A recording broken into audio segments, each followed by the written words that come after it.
Hello guys, sa mga nagtanong about sa security guard.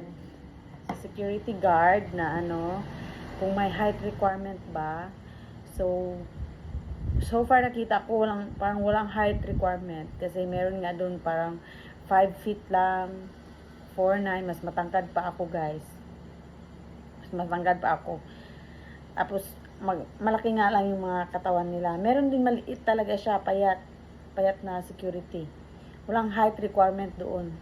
Kasi parang wala na silang gender yung discrimination, height discrimination. Wala silang ganon. As long as meron kang experience.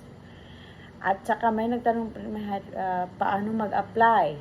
Pumunta kayo, mag-login kayo sa carnivalcruiseline.com. Ayan, dyan guys, tingnan nyo dyan, meron yan dyan. I-search nyo lang yung security.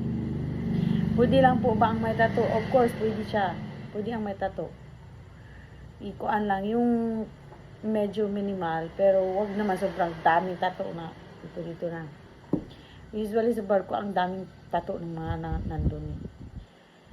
So, saan po maganda, may requirement, at paano mag-apply, saan mag-apply. So, yun. Binigay ko na yung link sa aming company. Yung mag-apply kayo dyan sa maraming agency. Merong Magsaysay. May mga link yan sila guys. I-search nyo magsaysaycareer.com,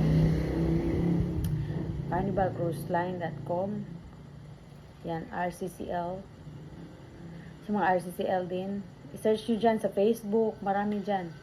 Pakita nyo yung link for application. So, yan lang po ang masagot ko sa tanong nyo.